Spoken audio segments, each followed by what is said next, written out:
دوستوں آج کی اردو ڈکشنری میں بات ہوگی لفظ شائقین، منسوب اور خدشہ پر۔ شروعات کرتے ہیں لفظ شائقین کے ساتھ۔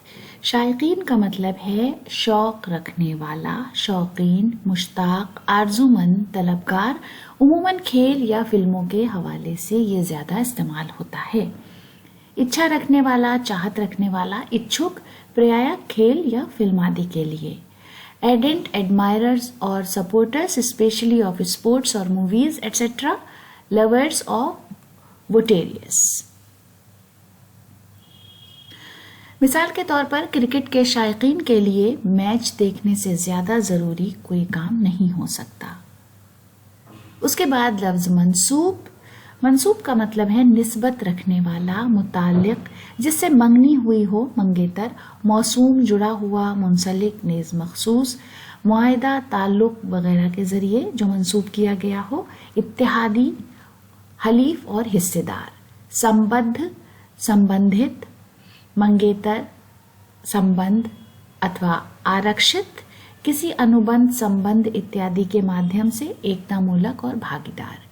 related, connected, attributed, ascribed, referred, engaged for marriage, fiancé, nominated, fixed, surnamed اور allied جیسے الفاظ اس کے لیے استعمال ہوتے ہیں۔ جملے میں اس طرح استعمال کرتے ہیں جیسے تمام انسان ایک دوسرے سے منسوب ہیں، کوئی بھی الگ نہیں ہے۔ ملک زادہ منظور احمد کا ایک شعر ہے، کچھ غم جانا، کچھ غم دورہ، دونوں میری ذات کے نام، ایک غزل منسوب ہے اس سے، ایک غزل حالات کے نام۔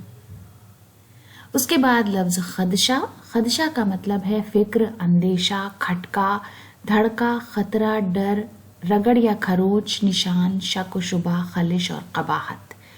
عام طور پر جو اس کا سب سے زیادہ مطلب لیا جاتا ہے وہ کھٹکا، دھڑکا، آشنکا، اس طرح کے مطلب میں استعمال ہوتا ہے زیادہ تر۔ چنتا، آشنکا، بھے، شنکا، سندیہ، apprehension, fear, alarm, danger, scratch, scrubbing, doubt اور سیلیسٹیوڈ جیسے الفاظ اس کے لیے استعمال ہوتے ہیں۔ مثال کے طور پر زندگی میں کچھ نہ کچھ خدشہ ہمیشہ بنا رہتا ہے۔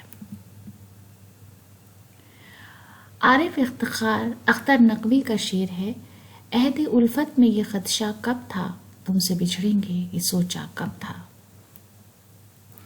تو دوستو اسی شعر کے ساتھ آج کا ویڈیو ختم کرتے ہیں۔ اگلے ویڈیو تک اپنا خیال رکھیے۔ ویڈیو دیکھنے کے لیے بہت بہت شکریہ۔